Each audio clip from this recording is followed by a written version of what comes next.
Hey everyone, welcome back to Supercar Podcast. Today we have a special guest. We have Danny No Tune, Porsche lover. We have his baby right here behind us, and we're gonna be asking him a few questions and talk to him about cars, about lifestyle, and we'll be talking about also he has a large group, it's a Porsche group, and he's gonna be telling us a little bit about it. Danny, how you doing? Good. How are you doing today? Good, nice man. to finally Welcome. see you again. Thank you. Welcome. Great to be here. Tell us a little bit, man. I want to start this talking about your car because this thing right here is beautiful. Thank you. Thank you. Awesome. So behind us, it's a 2017 Porsche 911 Turbo S. It's right now it's in Guards Red. Maybe I'm thinking about maybe changing the color, maybe not. We'll see. But for now, I've never really had a red car before. Never really thought I would like red because my favorite color is blue. Most of my cars have always been blue, but this is kind of growing on me. Plus, with the newer generations of the Porsches and 911s in general, like I mentioned previously, they made this color a PTS, which is Porsche's version of you kind of make your own color, you pretty much spec it out the way you want. And I know in Huracan, I think it's like Ad Persona, McLaren has their own different name for it, BMW has their own name for it, but it's now like Porsche's exclusive color, so it kind of makes you want to keep the color more because you're not going to really see it that much anymore. Right. That's awesome. So what's the name of this car? It's a 2017 Porsche 911 Turbo S. And the color of the car, what's the name? Guards Red. Guards Red. Yeah. That's amazing. I'm gonna lie to you. This car here caught my attention because of the color. The red, yeah. This thing is amazing, bro. Thank you. This is like, I gotta say, like, from all the Porsches, this one I'm in love with. If I buy a Porsche, probably it's gonna be one just like this. Thank you. Man, I love it. I love it. So, Danny, I know you're a Porsche lover, and you came out from an R8, which you know as I'm a R8 lover. Yeah, we've been talking for the last over a year now. We become friends and all that. Yeah. We do, yes. And it's crazy because he had an R8, I had a McLaren. And every single time I see him, I say, bro, I fucking hate you right now. I want your R8. And he's like, I want a McLaren. And I said, don't do that. So I pretty much, the first real exotic I've ever had, if we're not including Porsches, the first thing I've ever had, I had a Huracan previously. My first big exotic was I had a Huracan Performante, and that's pretty much how I got into the kind of exotic scene. Yeah, it's kind of how I got into the exotic scene and how like I went away from previously having Audis and going fast, doing track stuff and doing more kind of private events and doing more like cultured events towards different cultures of people. The biggest thing I had that kind of set me off and didn't really sit with me well with those kind of cars is they're a lot of fun, they get a lot of attention, but for me, they're a little underpowered, and to make them have power is tens of thousands of dollars. Yeah, that's true. Really, at the time, for me, did not make sense to do. So originally, the first kind of wow car I ever had, I had a silver one of these 3 or 4 years ago, and it did everything. You could drive it to the store, you could drive it across the country, and then the next day you could take it on the track, and the car's going to do whatever you want. You could take it to the track while having groceries, while having your wife in the car on the phone doing makeup. It'll do everything. It's basically like a supercar daily. Yeah, pretty much. That's pretty good. You was a young guy, you had a Lamborghini, and now you got a 911 Porsche. Yeah. That's pretty good. So I remember last year we had a few conversations. I think your issue was always not having much power in the car. Because I remember when you had the R8, you wanted to put some turbos, you know, make it faster. So that kind of comes a little bit with my background. How I started with cars is I'm from New York. And from New York, a lot of people used to go to ATCO. They used to be the track in New Jersey. Yes. A lot of people used to go to Cecil, Maryland. Yeah, a few other tracks. And I kind of started, I had an RS3. And the car started, I don't know, I think out the box it's 400 horsepower. With just a tune, ethanol, stuff like that, it goes to 600. Oh, wow. I went a little crazy. I built the motor, built the transmission, put gigantic turbos on it, and the car made 1,200. Wow. So I took that to the track, and that was like my first real experience at power, and I'm like, okay, this is great. I'm like, this is the best thing ever. I'm like, I don't want anything less than this. Because it's something where once the power kicked in, you would feel How fast is it going to track? So in like, what are we talking? The quarter mile? Quarter mile. Quarter mile, that car wasn't really the best. It was like a 9.2 car. Oh, that's still good. 920, yeah. Yeah, but again, in today's day and age, if your car's not going eights, Yeah. you see everything going eights these days. Yeah. 920 for drive around car with 1,200 horses. That's great. Yeah. That's a lot of horsepower, though. So That's you crazy. at half a mile or? Mainly, I would do third miles. If you ever heard of Race Motive, I used to go there a lot. It's in Poconos. Oh, okay. It's pretty much a rolling start. You go to 65 to whatever you can hit in that third mile. With that RS3, there is actually like a competitor car to that called the TTRS, and that was like the coupe version, the lighter, the more aero. TTRS, yeah, that other thing is nice. Yeah. So I bought that as the exact time as the TTRS, as the RS3, Uh-huh. and literally just took everything out of the RS3, put it right into the TTRS. And it fitted perfectly? It's the exact same engine, exact same everything. Oh. Everything is the same, it's just a coupe. So Nice. I did that, put little bottle of nitrous on it, Uh-huh. made 1350 to the tire with the nitrous, and that's when crazy. pretty much, that's when I started racing a lot, like a lot. So what's Uh-huh. the top speed on it in that mile? In that third mile, I think I broke the record at 185. Oh, okay. Oh, that's not bad at all. That's amazing. That was a fun car with that. So Yeah, now I understand the situation with the V10s. yeah, like Because, you know, the V10s, there are a fast car, but not as fast. If you don't put no turbos, it's worthless. yeah, for me the V10 it was great. It sounded great. Obviously you can't can't compare the sound. You can't compare the look. Sure. You see a V10, a Huracan, an R8 coming by, everyone's like, oh wow, what is this? It's like a Yeah. spaceship. Except in the sense of speed, you go 100 miles an hour in the roads of Mexico, not in New York, but you go 100 miles an hour You can and watch it. Huh? it feels like you hit a brick wall kind of. It doesn't really go any more than that. That's true. Yeah. Again, and you want to do turbos and make it do anything crazy, you're already talking over $55,000 in upgrades. Oh yeah, I think Ship Race right now, its charge, I think was like, it starts at 60,000. Yeah, If exactly. you're gonna do it, and it's crazy. And then like you got to worry about the transmission, so that's another 65, and it just adds up and up and up. And Yeah. at that time, I wasn't really in the position in my life to be like, hey, I just bought a car for say what's an R8, 150. Let me about, put yeah. another R8 in the R8. I have a $300,000 Yeah. modified car, and there you go. Alright, yeah, It's not worth it. It's not worth it. Yeah, it's Yeah, not and worth it's still at that point, it's still risky. It's not, nothing's ever bulletproof. Exactly. If something blows up, that's another God knows how much. You're already taking out mortgages on your house to fix the car. You don't got to do that. What's the point? Oh yeah, that's true. So what happened? You drove a Porsche and then fell in love with it, or? So after my blue TTRS, I had a silver one of these that at the time I told myself, I'm like, I'm keeping it stock. I can't do anything to it. And one night, funny enough, I'm racing the TTRS against a twin turbo Huracan. I race him, we go to like 180, he jumps. At 180, I pass him. At 200, the TTRS is like ahead of him by a decent amount, and boom, the motor goes out. Oh. The motor goes out, and the only shop that at the time could fix it was the shop that built it in Las Vegas.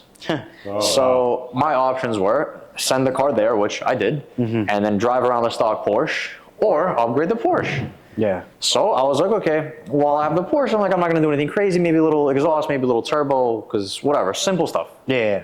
All right, I did that. The car made 800 horsepower. Nice. I'm like, okay, this thing's a monster. Then they were like, hey, you know, for a little bit extra, you can make 900. I'm like, yeah, whatever, do the little bit extra. Only an extra 100 horsepower. That's fine. Okay, yeah, but the thing is, like, this car, the big difference is it's nowhere near as fast as the TTRS, like, in top speed. Right. But when that thing launched, it would literally, say I put it right here on the street and launched it, it would wheelie off the ground and it would go. It was insane. 0 to 60 on that car was like 2.1 seconds, and it would just fly. It was That's the quick. most fun thing ever. And like, again, after you're doing your track day, you could do it 5 times in a row. Then you could pull right into a McDonald's drive-through, get yourself a burger, go buy some groceries, drive across the country. The car would not You need have a a thing. Big Mac Yeah. attack is Big Mac. Yeah, you could do anything you want. Yeah, right. And like good you got thing about storage, Porsche, you could do everything. Plus you have 2 back seats. I mean, real human people can't sit back there, but like if you're scrunched over, you know, No, yeah, it's true. you do whatever you want. It's a bulletproof car, right? That's what Yeah. everybody says. Like, a lot of people buy the Porsche because they don't have a headache. They don't have to worry about anything. Yeah. It's not like when you buy another supercar that you know, like, after 1,000 miles, something's probably gonna happen, you know? And this is the worst. Like, Yeah, and like that was the whole thing with like the modified car stuff, like especially with the 1300 horsepower cars. Like you had to refresh the motor every season, you have to do this, you have to do that. And it just, to me, it became a headache because I didn't really have a chance to do anything else. And like, say, for example, my girlfriend was like, hey, let's go let's drive to the beach. I gotta be like, okay, let's make sure the car gets to the beach. Whereas this, say my girlfriend tomorrow wants to go, hey, let's drive to Florida, no problem. I have enough room in the car to put like 4 suitcases, and I could go wherever I want to go. Yeah, because you have like front trunk and you have it in the back as well. So I don't have the back trunk, but I have the back seats. Well, So I have the back seats, and like technically, because of the glass, you could put like a small trunk or like a high trunk in the back. Right. 1 there, 2 in the back seats, 2 in there. You're good to You go. can do cross country with this car, no problem. Easy. Of course. Yeah. That's amazing. Takes a regular 93 and you're gone. The only Yeah. thing you got to worry about is obviously at that point tires, and that's it. Exactly, yeah. which is easy. If you have like good tires, you're fine. You're good to go. So Yeah. how much horsepower this is making? This We know obviously, you gotta turn I wish it was making as much, but I'm kind of in between a few things. I'm thinking of maybe selling it, upgrading to the newer one, or if I want to put turbos on this.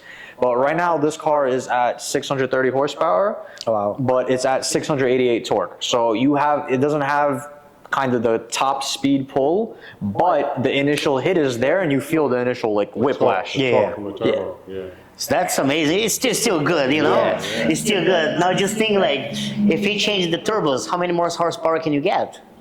Literally off of turbos on this car, which is like, I think 10, 15,000, you just do turbos. The car instantly goes from 630 to, I believe, 840, 850. Just like that, 200 horsepower, just like that. So this comes with 6. That's crazy. Factory, it comes to the tire 550, 560.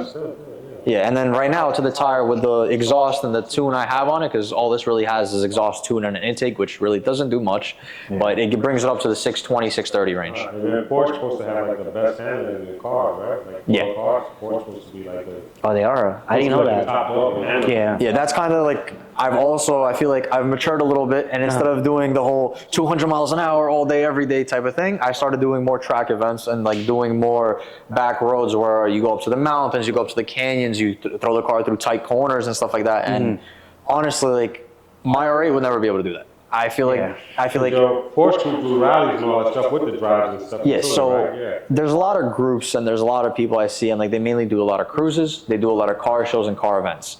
I'm pretty young on the young side, and like a lot of my group is on the young side, and like we want to do it driving. Like I'm okay to sit at a car show, but I'm not gonna sit at a car show, pull out a chair, and sit there for 3 to 4 hours. I can't do that. no. Like I I'm have not a big fan of that either. yeah, I have other things I want to do, and like if I were to waste my day just sitting in front of cars for 4 hours long, like I'm gonna be 70 years old within 2 hours. Like I want to drive, I want to have fun. That's why I bought the car. I bought the car for it to be driven, not for it to just sit and just be looked at all day. Exactly, yeah. I feel the same way. If I have a car, I want to drive every day. Yeah. That's why I don't mind put the mileage on mine. Like that thing's like I drive every single day. Yeah, that's kind of exactly what my group wants to be like. In a few weeks, we're doing like a drive to the mountains, or just a 4-hour drive, just a random Sunday breakfast, 4-hour drive, some pictures. So no, I don't want to cut you off, but going out to the group, which that's what I want to tell you guys before. So he's the founder of the Porsche Group, right? So Porsche Group right now, you are basically in the whole state of in every single state right now, right? So you're doing East Coast and West Coast. Yeah, so majority is the East Coast because that's where I'm located and that's kind of where I'm able to do more things. But little by little, I'm trying to do more of the West Coast. Obviously, California and the US is like probably the biggest state for supercars, Porsches, everything going on. So I think I have one. You think even more than Miami? I think so. Really? That's crazy. California, you go, for example, you go on Rodeo Drive, you're seeing 85 Lambos within 30 minutes. Oh, true. Yeah. In Miami, yeah, you're going in Brickell, you'll see a few Huracans, you'll see a few Aventadors, a few Ferraris, but I feel like personally, maybe it's just, I've never been to Cali. I see just all from YouTube. Maybe it's from YouTube what I'm seeing, and that's kind of like the tunnel vision I see of just a lot of supercars in Cali. True. But I have a few members in Cali, I think like 20, 30. And like I'm slowly but surely starting for them to start doing their own meets there, their own groups, their own rallies and drives, just under the banner of TPG, which is the Porsche Group. Right. Okay, you're starting a trend. Yeah. No, that's awesome. That's awesome. So right now, how many members you have in your group? So total right now, I believe as of this morning, I should have around 820, 830. That's amazing, guys. Yeah. That's a lot of people. Yeah, it's a headache, honestly. It takes a So lot. that's 820 Porsches. Yeah, I mean, some have multiple, so. Yeah, yeah. Okay, so But yeah. more than that. And So- Porsche, as long as it's a Porsche, you don't care what year it is. Yeah, as long as it's a Porsche, doesn't matter what year it is, just as long as kind of, the main thing is, one, obviously you have to have a Porsche. Right. The second thing is you have to be a normal, reasonable person. You can't be someone that, for example, if we're doing a drive, you're going to cut somebody off. You can't be someone that's just rude to other people. You got to be able to work with your peers, be nice with everybody, and of course, drive the car and have the car. Yeah, that's awesome. And now going back to the rally, you were saying that you guys are going in 2 weeks, which I want to be. I can't wait. That's going to be amazing. We're going to do a lot of videos for that day. So tell me about it, a little bit about this new rally that you guys are going to do through the state of New York, right? It's going to be Yeah, the so whole back it's going to roads? be through kind of the mountains of New York. I grew up always skiing in the Catskills and Hunter Mountain, and kind of, I was always driven there with my parents and everything, and we had like a big SUV. Obviously, you're not taking a big SUV fast through those twisty roads. Yeah. So now that I have this car and like I kind of know how it handles by now, and like a lot of these group members, like they all do track events and they drive a lot. Yeah. I'm thinking like, hey, let's go up to the Catskills. Thank God right now it's nice. There's no snow up there. You know, Yes. it's 90 degrees. Yeah, that's cool. We'll go through those twisty roads, have a breakfast, then drive through those roads throughout the morning without any traffic, any cars there. Then pretty much stop by, get some cool pictures on like the side of the mountain where you could see like the whole entire state of New York, like wild, like everything. And then stop by a brunch spot on the water, literally park every single car on the water. I think it's gonna be 20, 30 cars. So imagine 20, 30 cars parked by the water. All Porsches. Yeah. And then overviewing the water, overviewing the mountains while having, I think it's like an unlimited buffet or something like that. So I'm trying really hard to make it go well, but obviously with a group of 30 people driving at the same time, you gotta put walkie-talkies on everybody. You Yeah. gotta make sure everybody's not doing anything crazy, everybody's in line. Sometimes So- you got a little wild. Yeah. You know how it You is. get a little bit excited, yeah. You got too excited. One thing I love about the Porsche is that transmission, that PDK. Oh, Yeah. that thing is good, boy. Yeah, that thing is fun. I Yeah. love that PDK is something else. So I never really drove a Porsche like that before. The only one I think I drove was the 718, which is a different Porsche, right? So when you say the PDK, is it like the transmission of the R8 or the Huracan, or is it different? So Porsche kind of, the transmission on all those cars is called the dual clutch Dual transmission, clutch. right? Right. I think DSC they call it or something like that. Yes. Or DSQ, whatever. something like Yeah, that. DCT, yes, DCT. So this is kind of Porsche's version of the DCT, and like from what people say, and like I'm not gonna say just because I'm a Porsche owner, but they say it's kind of like the pinnacle and like the best of the DCT. Really? They say it's like the most refined dual clutch transmission because of how responsive it is, how high it shifts, and how fast it shifts. Yeah, that- And It's amazing. I actually yeah. didn't know that. yeah, like That's awesome. when this thing shifts and it goes, like it's smooth, but it's also like you feel it and it just goes. It just picks up. So it doesn't kick. You can make it kick, but again, it's you have modes. You can make it as smooth as possible. You could also make it kick where you feel like you're on a track.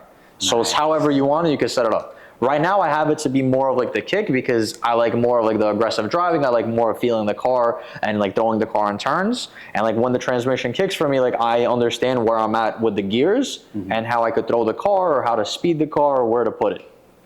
That's amazing. I'm excited. Yeah, that I'm PDK. excited. We gotta get a Porsche. We gotta get a Porsche. That PDK is mean, man. That thing is. Yeah. We have one right now. Yeah. I know, right? This thing is amazing. I'm in love. I'm not gonna lie to you. Thank you. And I saw like the videos of him posting and stuff, but seeing in person is different. You know? It's colorful. And me never being a Porsche guy, I'm not gonna lie, Porsche actually growing on me lately. It's actually growing on me. Yeah, I always love Porsche. Yeah. Yeah, I'm definitely gonna try something one day. I don't know, maybe after the R8? I mean, look, me personally, you mentioned 718. The best kind of car for the roads that we do, a lot of people think is a GT3 RS. It's not. It's actually the GT4 RS. Yeah. So it's a much smaller car, and like the engine's actually a mid-engine instead of this car where the engine's actually like literally right where the tire is the engine. And that car is a go-kart. That's all it is. It's literally a go-kart. So if you want a car that's like a fun weekend fast car and you just want to throw it into mountains, throw it into turns, that's the car. Well, you know what? Actually, it's crazy because I have a client who actually just has a GT4 RS, the new one that came in, and he was actually saying something like that because he's trading his GT3, and he was saying like, you know, like the way he handles is actually better. Yep. I didn't know that. A lot of the guys that do our drives that come in the GT4s, they end up blowing the doors off of everything else because like you just watch them disappear on the road. Like, they're not going fast. They're going the exact same speed as you. Just the car handles so much better. It's crazy. That's amazing. And like, I don't know much about handling cars. Like, this is my first car that I've actually done track stuff and like corners and everything with. So I'm kind of also learning, but like seeing how these guys drive is pretty impressive. So what Yeah. makes the GT3 RS so wanted? Normally aspirated, the noise. I mean, like that The big thing is the noise. The second big thing is the handling. yeah, that thing is. Yeah, again, personally, I don't like. I'm gonna, again, me being a Porsche owner and saying this, I don't want a 3RS. That's not my thing. I want a Turbo S just because I love the turbo noise. Yeah, my car will never be as loud as a 3RS. It will never handle as good as one. But a 3RS will never be as fast as this, and it'll never have that like the whistling noise. Like I could let this thing whistles. Oh yeah, if I let off the car and I just like say for example I go to third gear and I let off at the top of third gear, all you're gonna hear afterwards is just whistle. Yeah. And for me that sounds crazy. That's amazing. Yeah, that thing sounds good. But that's actually a good point that you just said. I didn't know that the Turbo S actually faster than GT3 RS. yeah, turbo. Yeah, much faster. Yeah. That's crazy. Now remember, the GT3 RS is normally aspirated. Yeah. So basically, it's like the lumens. Turbo is more powerful. Exactly. That's Yeah. pretty much you could compare it to. Yeah, you could compare a 3RS to the Performante. Pretty much both are set up to be track cars and both are naturally aspirated. That's awesome. Yeah. See, you learn something new every day. I didn't know. That's why, I like to talk to the Porsche guys because every time you learn something. Because we did JB. JB was a GT3 RS guy, and now you have you as a Turbo S guy. You talk to a Porsche guy, they love nothing else but Porsche. No, I mean, look, Everything else sucks. I love other cars, and like, funny enough, when I was between this car, I actually was between this or a 720. Yes, I remember that. Yeah, I really want a 720, and like that's 100% gonna happen one day. It's just if I were to get a 720, I need this as well, like to have as well, because McLaren things, I've never seen one McLaren on the road always. Like there's always something. And me personally, if I'm gonna have a car that always has a little issue here and there, I hate the little things. And like I would have to, if I drive it and for example, say I get a weird light and it's like, hey, I gotta go to the dealer. I'm okay to drop it off to the dealer as long as I have this. Exactly. Yeah, Yes. as long as you have another Exactly. car. Yeah, but if that's the only like fun car I have, I'm gonna be pissed off. No, You're going to the deal. trust me. I went through that last year. You're going to the deal. Yeah. It was like every single weekend I need to drive the car. I didn't have it. I'm like, what the hell? So one thing is true. Like we have friends who owns McLarens. Yeah.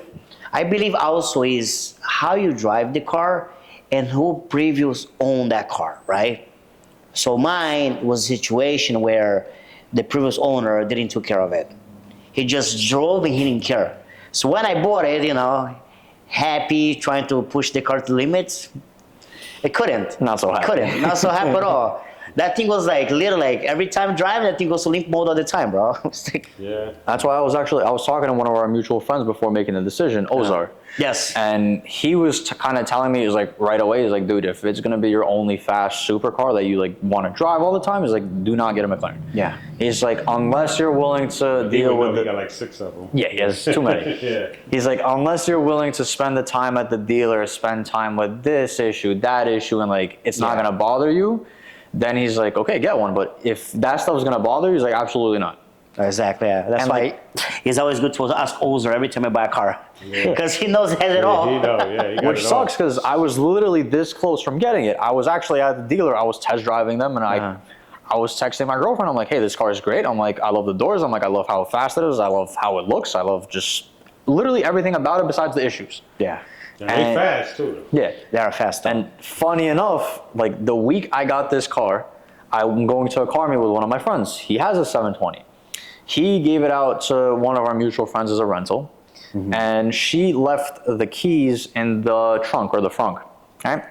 Because of that, the car wouldn't unlock. The car locked, and they had no way to unlock the car. They had a locksmith come. He popped the doors open with like one of those air thingies that goes from the roof.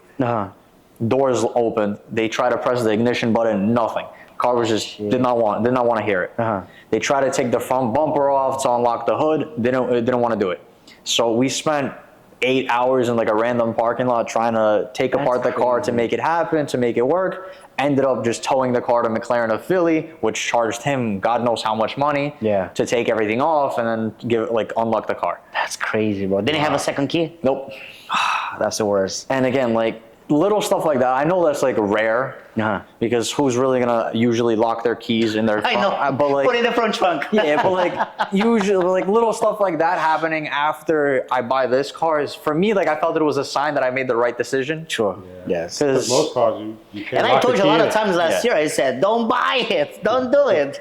I still really want one though. Like that's like for me like You like speed. yeah, No, and like yeah, of course. Like, 720 but that's what I'm is saying. Like, if you buy, it's like Ozar said, you know, keep this one and get in my car. Yeah. Then you're good. Because technically, you're gonna drive on the weekends, you're gonna be fine. yeah, within like the next I want to say 3 to 5 years, like I'm hoping to finally move out of New York, live in Florida, and that's kind of where those cars dwell. That's the goal, yeah. Yeah, and hopefully by then, like I'm in the better position where I could get myself like a 765 and just go crazy with that car. Yeah. Because that car tuned tires, it's fantastic. That's all you need. 765 is another level, though. I gotta boy. tell you that. Yeah. That's another level. All the McLarens are super fast. Yeah. No, they are. Mine was a 5.7. It was really fast, That but car was fast. That's like a 10. I was scared. Like I couldn't even drive. Like literally, like pressing the gas, I was scared things gonna go limp mode. Me and him trying to do a little drag. Oh, I remember that. You remember that? Yeah, that late night. Yeah. I was like, I don't think it's gonna happen. I don't think it's gonna happen. So he was like, phew. I stayed behind. I was scared. I said, I don't want to board the engine right now. Yeah, I don't know though. For me, like I have a really big appeal towards McLarens. Like I just really like the car, but No, the cars are amazing though. yeah, it's just And they're fun. I'm not gonna lie to you.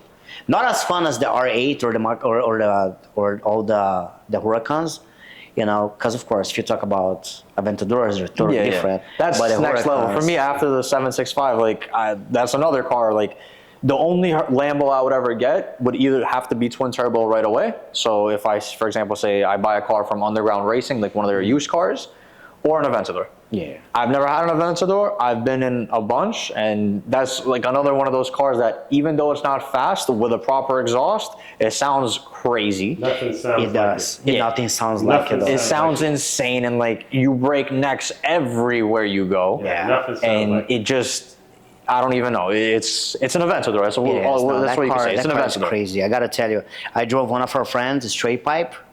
Bro, that sound on your ear when you're driving, that thing is It's crazy. Crazy. That's one of the cars I definitely will buy it But after. that's a car too. You need to have another car. Yeah. Well, yeah, single clutch, but all depends on the year too. Like if you got like the first models, you know you're gonna buy the car, maybe you're gonna drive 2,000-3,000 miles, and you gotta have a clutch issue. But So for me, I'm thinking an SV. SVJ is way too much money. yeah, And Yeah. a lot of people actually, the dealer actually that I bought my Performante from, he was like, the SV sounds a little crazier with an exhaust than an SVJ. really, I don't know if that's true. I never fact checked it. I never looked into really, but he said it's, I don't know, something about the car being more aggressive. I don't know if that's true, but that's just what the guy told me. Super low that's key. crazy. But that's kind of where I would get myself into an SV, because it's a one step up than an S, and I mean one step down obviously from an SVJ, but it's Yeah. still an SV. Yeah, exactly. Because still SVJ a goes for Yeah. like what 700 now. I don't even know. 650, 700. SV is that? probably like what 450. Who? The SV. Oh, SVA. That SVG is probably 700, right? That thing is not cheap. I know during COVID they're like $1 million. Yeah, it was Yeah, up. people are like buying, they It were was selling for like crazy 970,000, price. Yeah. Yeah, no, I But gotta check tell it, you. that was I a can't car be doing that. Yeah, no. That's a car you could have bought brand new at the time for 450. What, Yes. SVJ? Yes. Yeah, Okay. yeah, brand new is one price. Like No, I'm people are saying now buying. when it came out. It's like people are now buying the Reverto. It's probably like 650, but when they're done, they're gonna sell for $1 million. I don't think so with the Nah, Revelto. That's the. I don't think so. Revolto gonna start going down. I think it's going to go under MSRP. think so? Yeah. I think it's going to be the same situation as the SF90. Oh yeah. You know what it is? SF90s were $1 million cars, I think, in the beginning, and now Yeah. no one wants And one. the Yeah, funny I thing about SF90, think they're running like around, it what, was only 500,000? 500,000 brand new. Yeah. 500 right now. They're Brand going. new. Yeah. Then it went to $1 million. They're not cheap. All right, Danny. So it's been amazing to talk to you, especially like about the cars, the Porsche, and talking to you about the SVJ, the Lambos, and all that. Which definitely one day we're probably gonna see you with SV. I can't wait for that. That's gonna be an experience. No, McLaren. No, but he's gonna get the SV. He's getting the SUV. I can tell. I can tell this guy one day living in Florida with the SUV. I can tell it's gonna happen. Yeah, I definitely, like he said, I really want the McLaren as You well. went to Yeah. 720. No, Oh, 765. 765. Yeah. So the 765 is another level. But hey, if you can get a 765, that's just a little jump to the SUV. So that's nothing. Yeah. You know, when you're out there, that's it, bro. Yeah, That's once quick. Once you're there, you're there. Yeah. Yeah, that's gonna be like the super. Then you see like him on the supercar level. That would be a different. Because being on the sports and exotics, one thing, but once you get to the supercar, then that's it. Yeah. That's a total new level that you're gonna conquer in your life. Yeah, it's just, again, for me, like, I want to try a little bit of everything. Mm-hmm. I get really bored with cars, really, really bored. That's why, like, even when you were talking to me about the R8, I got it 2 months later. I'm like, hey, I'm bored. Like, Yeah. if Once I, the novelty wear off. yeah, like with this, thankfully, I haven't gotten bored yet because one, it sounds crazy. It has the speed, and I could throw it into a track anytime. But I can feel that eventually I will get bored, and whether I get a new one, which like 100% I'm getting a new one by next summer, I'm gonna have the 992, which is the newer generation. Yeah. So that's like not even a question. But in addition to that, 100% I want an SV, 100% I need a 765. Will a 765 happen? I'm not sure. Only because I heard McLaren doesn't really have, well, besides the 750 and the Artura, they don't have like CarPlay, they don't have like the simple things. Oh yeah. And like the 750 has CarPlay, and like after coming from, dude, even my first car, I bought Apple CarPlay for it. Yeah. Like I bought a little unit that you would put Technology. in. Yeah. Yeah, Like, but I think no McLaren has car Apple Play, right? the 750 has it.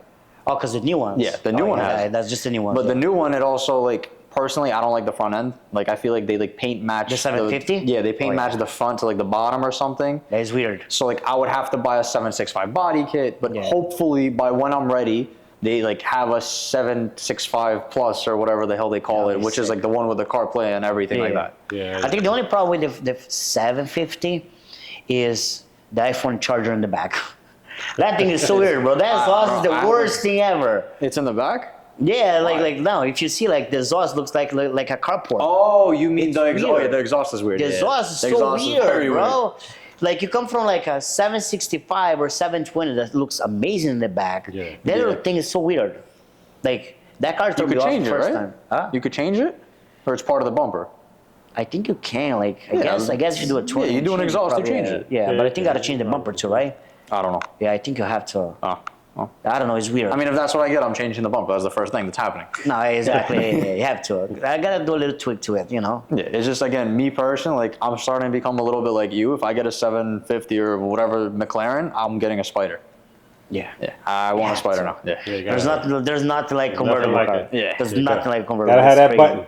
Yeah. Yeah, But- bro. Driving during the day, during the night, having the air coming through, that's like the best feeling ever. Especially in the morning when you do the morning drives. Yeah. Bro, that's like, Dude, plus, I'm a little crazy. Like, my silver car, it had the panel roof where the whole roof opens and everything. And it could be snowing outside. I'll have the roof open. I'll just have the heat on and the heated seats on. So I'm going to do the exact same thing. Yeah. I'll just snow, rain, well, not the rain, but snow, I don't care. I'm going to have the roof open. I'm just going to have the heat on max. That's for me, like, I love that. That's so much fun. It's a good see, feeling. I do that on my car, like especially like fall. I like to drive like that. If anything lower than 50, I don't open the top. But anything like, let's say 50 over, I don't mind. Because the way they design those cars, the way the air comes, embrace you from the back and the front. So actually, like you're driving with your windows open or windows closed, the air just comes through and you're fine. Like, So like will you get one of these on a Spider next? Nah, No? not one of these. I feel like personally, this in like a cab, as Porsche calls it, like I'm gonna get a lot of hate for. I think they look weird as hell. Yeah. yeah. Like I know a few people that just got like paint to sample cars. Like I'm not gonna mention their name because they're gonna kill me. Uh-huh. But like the car looks great.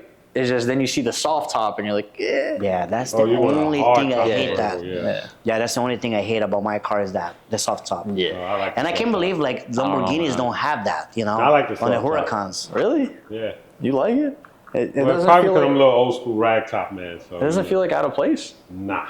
Okay. I love it. Well, I think it looks better on a Huracan than R8. The R8 looks very weird. Like I hate my car. I hate looking at my car when the top is closed. It's very weird for me. Like looking at it, I think the coupe looks so much better. But once you open that, it's Some a cars, the totally coupe different does car. look better than the convertible. I guess because of the top and stuff like that. But certain cars like the Lambo with the green and the black top, and then the green and the black bottom. Oh, you're talking like your car. You're talking your level. Yeah, it seems like Because yours is a spider. Yeah, I like the Lambos and stuff with that, and the top is not that big. So. See, again, that's why I mentioned McLaren, because McLaren, they're all, from what I'm understanding, car top. Yeah, Yeah, hard top converters like the Ferraris. They're just like Ferrari. Yeah, okay, so that's kind of where I would be. Yeah. And they look amazing with the top up or the top down. They still look amazing. Yeah, because it's hard top. Yeah. Yeah, that's one thing about McLarens I gotta tell you. And I think like if one day I buy another McLaren, would definitely be a Spider. Now, is this a Porsche podcast or is it McLaren?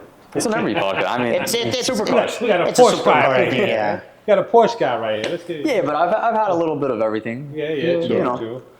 So one thing I heard you said, and now I'm intrigued, right? So you had it Audi, Yeah. you had it the Lambos, Yeah. you had the Porsche, Yeah. and you want a McLaren.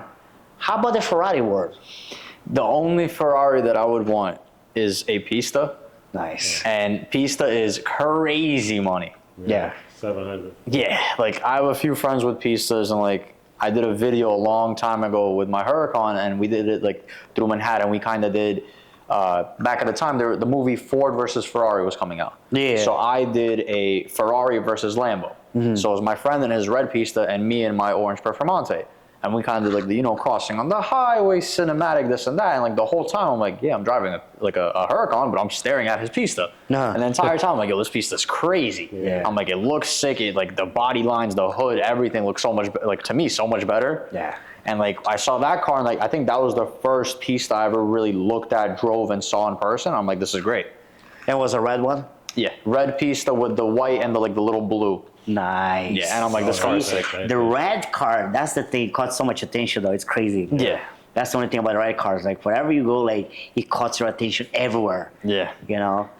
I don't know. I personally love it, love the car, but the price is crazy. Yeah. So what's what is a Pista right now? What, 550, 600 right now a Pista? I think he said 700. But I guess depending on the year and mileage, right? Yeah. But it still is a lot of money. Yeah, it's crazy money. Yeah, That's- to buy a 488 and just say Pista with the body kit, I don't know. Yeah. That's why, like, that's not even the conversation for me because I'm so far away from being able to be. And Yeah, that's I'll a spend Ferrari. 700, And that's a Ferrari that you get one. Yeah. Well, yeah. I mean, you could always You get buy it used. used, yeah, you Yeah, I gotta mean, get used. I don't think Pistas. I don't think that you can't buy them new anymore. I think each model of Pista comes in, right? The Scuderia, the Pista, I think every model. Well, so Don't get me so wrong, they do Ferrari have guys. a Yeah, I few don't know different either. ones. I think Scuderia was with the 458 before. So that was No, because the Scuderia was a F432. That's why I think they do the right. same So model. I don't know if they did anything with the 458 too. I don't know if Ferrari changed it a lot lately. I think each model, it goes the Pista, the Scuderia, because the prices just keep going. Yeah, I mean, well, me No, specifically, yeah. I'm talking 488 Pista. Yeah, Yeah, I know. You're talking yeah. about the one So Alex I got. think Yeah. Pista is probably like one of the top of the lines. Yeah, that's what I'm saying. But Like, each car, before- I think, model is a Pista. So or, I think it's like it goes like the Pista and then SF90 and then to the Hyper, which like LaFerrari. I mean, now there's- Benz and all that. Manhattan Motor Cars literally today posted an F12 TDF for like $1.4 million. Oh yeah, that's the one too. I forgot the V12s. Yeah, Yeah. they have those as well. Yeah, Again, they have crazy a lot money. of models though. That's the thing. Ferrari has a lot of models sometimes, and some of them look very similar. So it's hard to tell see them which apart. one is which. Yeah, you gotta that's the go by only scoop in problem. the hood, the lights on the Yeah. side. Yeah, so and like for that. me, like the Pista, you see a Pista, you know it's a Pista. It kind of it stands out. No, yeah, it does. The Pista does. But I think it's a that's what different keeps car. the value up.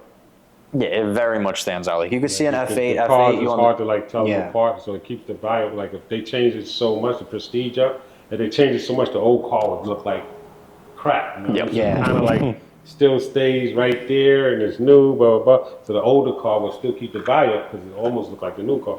No, that's true. Yeah, the prestige. And I yeah. don't know if I'm right. So they don't change it that much. I don't know if I'm right, but I think the Pista costs more than SF90 now. Yeah. Oh yeah. 100%. Right? Yeah.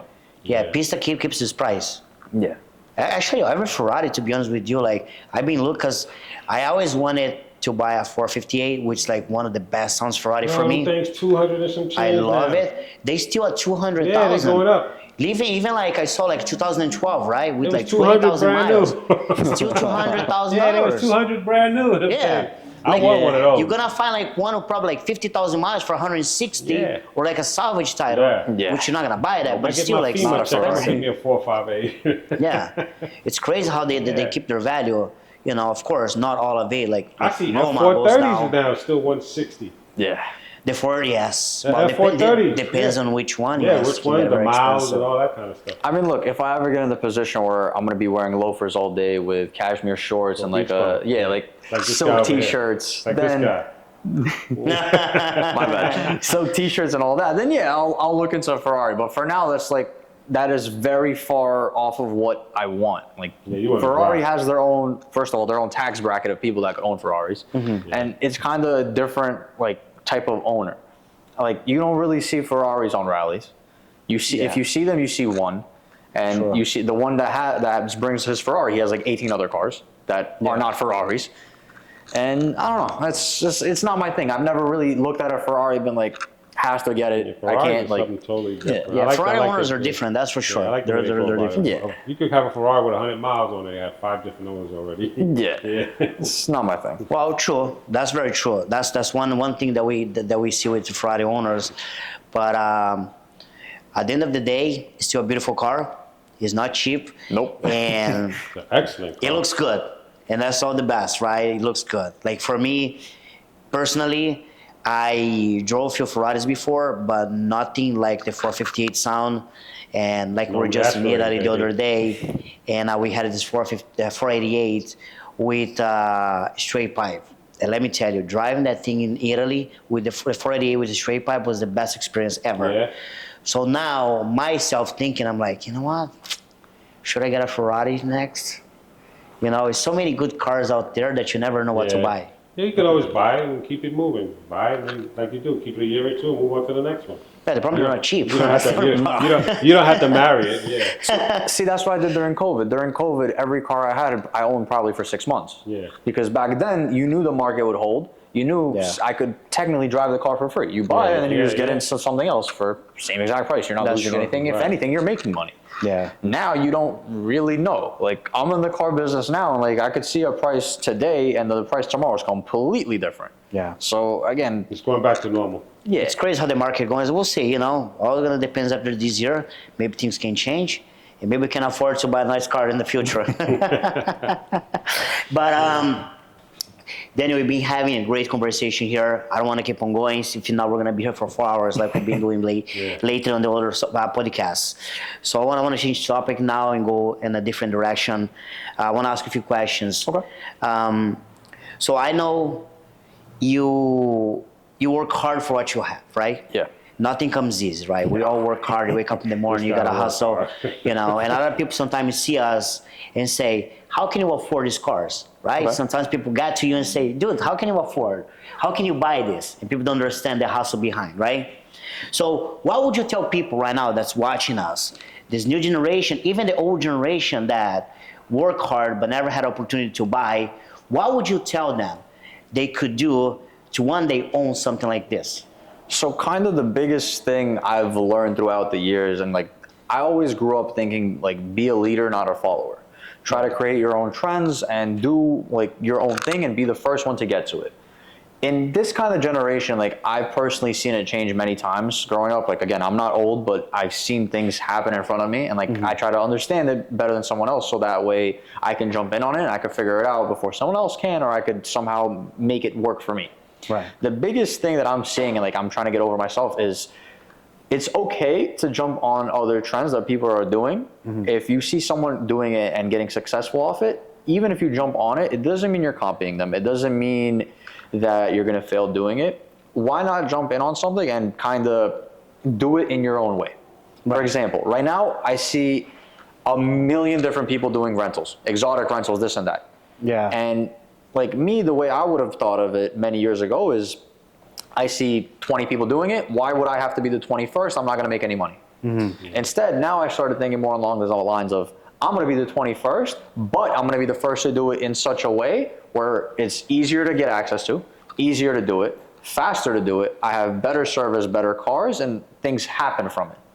Like again, this is just me spitballing. Right. But like from something like that, when you start putting your mindset into say someone's doing something and making it your own version and better, you kind of push yourself to think, hey, nothing's impossible, and it kind of drives you to work harder, if that makes sense. Of course, yeah. Got it.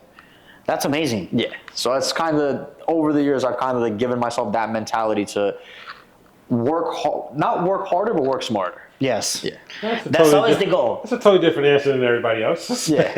But it's straight to the point, though. No, I like it. You actually make sense, and that's the best. You know, you gotta make it your way. Yeah. You gotta make your way. I was right. You know, because if you want to get something done, and if you want to have something, you gotta do your way. Yeah, it gotta be. Yeah, Yeah, like for example, all these car groups, you could literally you can make one search, you'll find 1,000 different groups.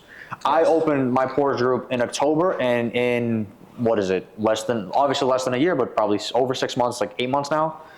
I have more members than a lot of these groups that have been around for years. And I do big events. I get access to the most recent event I had. I collabed and partnered up with the clothing brand YSL. I've never seen anybody else do that. Oh, that's the one you did at the mall, right? Yeah, where me and YSL, we had a partnership, and now later on this summer, like kind of sneak peek, but like they're giving us their Hamptons house to do like a party over there with like the pool party grill and all that stuff. That's amazing, bro. You don't really see that, and like again, the reason why you don't see it is people are either scared to make the connection or think there's too many people out there, and why should they make the connection? Yeah. Instead, you kind of put yourself as, hey, I'm the only person you should know for this. I'm the only person that could do it right, and I'm the best person for it. And if you believe it, someone else will believe it for you. That's true. Yeah, that's very true. I was very impressive. You did a great job. Thank you. In less than a year, your group and have like 820, 830 people in less than a year. That's a good accomplishment. I'm not gonna lie to you. Thank you. I really Like you said, there is a lot of groups out there, and I don't think nobody was able to do what you did. Think about it. His group is just strictly all Porsche. Yeah, it's one brand. Exactly. Yeah. One brand. Everybody else is different brands. It's different brands. One brand, 800 and something. Yeah, that's another thing. You don't also see one brand groups. You see groups that eventually, like say, I know a long time ago there's a McLaren only group. Say you see that group, and then all of a sudden things happen in that group, other brands join the group, and they just opened it to everything. They changed the name, now it's a different group. Yeah, I was in that group, remember? You were there, right? Yeah, we know what happened. Again, it's a completely different thing now. Yeah. Whereas me, it's only ever going to be the Porsche group. It's only ever going to be Porsches. If I ever get another brand or I ever want to do an exotic thing, like I'll do something else. Right. And I'll do it in my vision, the way I think knows best. And I'll obviously have people that like tell me, be like, hey, this should be, you could do this better, you could do that better. And obviously I'm one of those people where I'm never the smartest person in the room. I think of myself as the dumbest person in the room. If someone is telling me something, I'd rather be wrong and listen to them and like have them tell me something and I'll be like, you're right. Then be like, no, you're wrong. Let me not listen to you. Because kind of, you miss all the shots you don't take, right?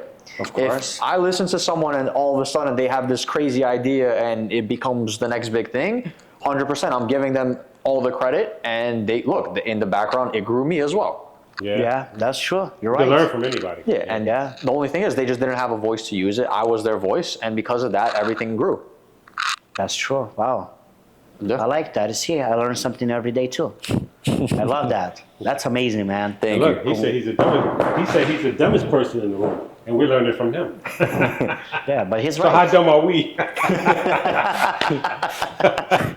No, he's right. Yeah, I'm just playing. No, that's amazing, man. Thanks so much for acknowledging us and let all the people know. Of course. Thank you for having me. I'm sure a lot of people will take the advice as well.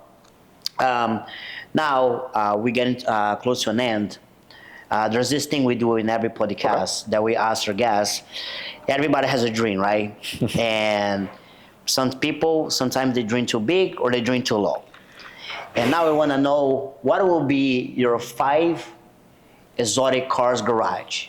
It doesn't need to be all exotic. It could be a super hyper or it can be a regular car. What will be your 5 car garage? So I'll do it a little bit differently than everybody else. I'll do it where attainable and dream. Okay. Right? Attainable in my life, I would put Pista SV 765. God damn, that's attainable? Okay, I'm saying in my life, I don't know if it's going to be in Jesus 5 Christ. years, I don't know if it's going to be in 30 years. Yeah. But dream, like, and Francisco knows this very well, I would do absolutely anything for a Koenigsegg. Koenigsegg. I want an Agera RS, I want a Jesko, I want every single Koenigsegg planner out. If pretty much someone were to tell me, hey, I'll give you a Koenigsegg now, you can never drive anything else, take it, no problem. No. I think I would I'll do deal that with all too. the issues, I'll go to the dealer, I'll learn how to fix the car myself, I don't care. Yeah. But it would, for me, pretty much the dream cars. Obviously, a Koenigsegg, most likely a Gera RS. Jesko is sick, but I grew up learning about the RS, and that's like Need for Speed, Forza. I was always driving an RS. After that, you're looking at P1. I'm not a fan of the Senna. P1, and last one. What would the last one be? Last one, 918. 918. 918. 918 is sick, I though. actually bought that car a while ago. Actually, That's 918 is that's sick. the dog You of the don't see Porsche. every day, though. Top dog of the Porsche. 918 is a different level. That car is gorgeous. Yeah. But it's about like 1.3, 1.5, right? Yeah, it's up there. Yeah. Yeah. That's why I said super dream car. Like, Yeah. if I somehow like create a business out of nowhere and like I sell it for a few $1 million, no problem. That's the first thing I'm looking at. Nice. But like a lot of people in these conversations, I don't know, have few people said Bugatti. Yeah, I was just gonna say, he's the one who no Bugatti, no Pagani. And like I'm gonna get hate for this. I am not a fan of Pagani at all. Not at all. They look cool, not for me. I'm cool to look at one. I will never own a Pagani, not a fan. And like again, I'm most likely gonna get backlash. People are probably gonna be like, "You're never gonna own a Pagani." No, I mean you can't afford a Pagani. Absolutely not. I can't afford a Pagani. I'm never gonna say I can. Yes. But even if I could, that's not the car I'm buying. Bugatti, it's a Beetle. I mean, every person that makes money and like has money, has any type of money, is like rich, has supercars, whatever. They always get a Bugatti. And they Yeah, say, but one thing though, hold on. okay. Okay, so you saw the new Bugatti just come out, the Tourbillon. Yeah, garbage. And you work with watch for many years and you're a watch lover, as we can see. You're a Rolex guy. You wouldn't take the Bugatti Tourbillon? Nope. Keep the Tourbillon, keep it on a skeleton AP, keep it on the back of a Richard Mille, keep it on those things. All right. Keep it on a paddock. I do not want to see it on a Bugatti. That's the first thing I saw on the Bugatti and the doors, and I'm like, what is this? I do not like it at all. That shit got the I 720 think a doors. Bugatti Yeah. is the Nah, I'm most good. easiest car to buy Yeah, once you got that kind of money. yeah, they let The other you get cars it, are harder. to and get. then people say it's the most reliable. Yeah. But respectfully, if I'm in that tax bracket, I don't care about reliability. Right, yeah, I you're have driving anyway. 35 other cars Yeah. plus probably a driver driving me Right. around on an Escalade. I don't care. Yeah, that's true, yeah. Yeah, like I'm I gonna think drive that Bugatti thing. is the most, it's pretty much after the Aventadors. So after you reach our brackets, the 765s and all that kind of stuff, they go to Bugatti. Yeah. That's your next step up. And again, like Bugattis are cool. They're fast. Oh, Like yeah. I love the Pur Sport. I love the Super Sport. They're great. They're cool cars. It's just for some reason, like I don't know if it's a lot of people like making money recently, but like the people you know that are in our groups, there's more people with Bugattis than there are Koenigsegg. That's true. 918. That's what I That's said, true, the yes. Bugatti is so easy to get. Yeah, that's very 1.5 million and stuff like that. Yeah. You start talking about Koenigsegg and all them kind of cars, you're talking about 4.5 million, 3.5 Yeah, million, they ain't a cheap. waiting list, there's only 10. So now I got one, I want You don't extra find them million. very often. Yeah, but again, you're talking dream car. Right. If Exactly. it's a dream car, that's my dream car. Yeah, you might as well Again, get yeah. him to the top. yeah, like again, I don't want to sound like that guy, but like for me, Bugatti is Bugatti. Like what I it's said, like, it's I don't know. It's like right after, it it's like doesn't- right it after doesn't make me Lamborghini. crazy. It's right after Lamborghini, Ferrari's Let's Bugatti. put this way, right? Bugattis are just a Volkswagen. Under the same No, you ain't getting me in that argument. You ain't getting me in that I argument. got his point. But you know what? Well, everything is something Koenigseggs are from different. Volkswagen is rich. They own all this stuff. I mean, put it this way, right? You're at a car meet. You see a Bugatti and you see a Koenigsegg. What do you think is getting the most attention?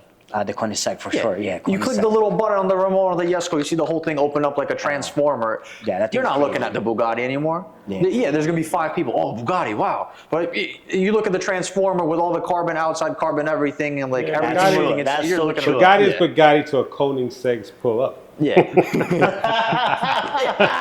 That's right. I'm like, my bad Once saying Bugatti owner. once but the like, big dog come up in there, everybody gonna bow down. It's just Yeah. like us. When a Bugatti come in, all the Lamborghini, Ferrari guys go, "Oh wow, we're chasing the Bugatti like how the people is chasing us." Yeah, that's true, yeah. The Bugatti guys chasing the Koenigsegg. Now even he gotta bow down. there's a Mr. Koenigsegg Koenigsegg. that drives around where I live. Yeah. And it's not the newer one, it's the And you CCX. said you was poor. There's a Koenigsegg driving around where you live at. It's a CCX or a CXX or something like that. Oh. And his neighbor has a Veyron. And when they Your both neighbor go on got a Koenig say, okay, Dad, keep telling on yourself. and when they both go on drives, like everybody's looking at the Koenigsegg. The Bugatti just gets left in the dust. Of Like course. there's people taking pictures of both cars, obviously, because wow, both hypercars in the road. Yeah. But 90% of the pictures and 90% of the attention is gravitated right away to the Koenigsegg Koenigsegg. all day. Yeah, that's true. Because it's different. You don't Yeah. see that every day. No. You don't, see see that it. pretty much, period. Yeah, I'm sure there's a lot of people that never saw one. There's people that You don't own even see Ferraris them in and videos. Lambo. Yeah, people only see the videos. People never see in person. You know, never see in person. I'm not like to. First time I saw one in Miami, that shit was crazy. On Ocean Drive, passing by, I'm like, damn. I've never that seen one thing of the is stuff awesome. for either Manhattan Motor Cars or somewhere in a car show. On the events, right? Yeah, we did a lot of events there that I've you never go, seen but a you see them Koenigsegg on the sitting street. there, not driving. You saw Seeing one on the driving street? is different, you know. Yeah. It's another. I've seen never one seen driving in Connecticut. I've seen an Agera driving in Connecticut, and that was like, whew. I saw that. I'm like, that's. That's the I car. understand. Yeah, it's the car. Yeah. And the Koenigsegg. interiors are really nice too. Like Need for they're, Speed. they're actually pretty cool. Koenigsegg. Yeah, because They're pretty cool. like I've also like when I turned 16, like I was one of those 16-year-olds where like I had a Q50, and like I went to a rental. I'm not gonna say their name because they technically weren't supposed to rent me the car, but I rented a Huracan, and right next to the Huracan they had a what is it, a Veyron something, Vitesse or something for $50,000 a day, and like I looked at it, I'm like, I'm like, this car doesn't really scream hypercar to me. Uh-huh. But if you would have taken off all the Bugatti logos and what really makes it a Bugatti, which is the W16, it doesn't blow my mind. True. But you I put like a the Koenigsegg Bugatti in look. that I like the equation. Bugatti look. I like the way they look. I'm gonna get so much hate for this. It looks like a jelly bean.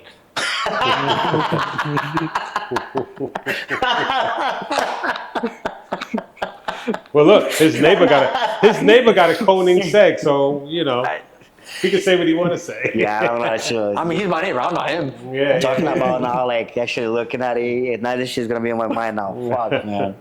No, you just think But I of a tell you jelly what, bean and you lay it I'll down. take one of them jelly beans. You can give me one of them jelly I'll beans. take it too, but again, Yeah. like if someone gives me, for example, like the whole Matrix thing, blue pill, red pill, Koenigsegg, Bugatti, what are you taking? A Koenigsegg. Yeah, there you go. Koenigsegg, yeah. You're gonna take So some, take the top. Koenigsegg has the Mercedes engine, right? So it's like what, a V8 twin turbo? I know the. Wow. Paganis are like that. That's what I'm wondering. If there's this, they both think carry the same engine. Agera was like, I think they called it hypercharged or something. So they're making their own engine. I'm not in the tax bracket to know what that even means. Uh-huh. I think like some YouTuber tried to explain it's like a turbo and a supercharger and something else. Oh yeah. I don't have enough money to even look into that, so I'm not even gonna. And that's Leave it. which one is the Koenigsegg with the manual and automatic transmission? That's the right? Jesko. That's the new one. Yeah. That's Oh, the. yeah. That's the 60X 850.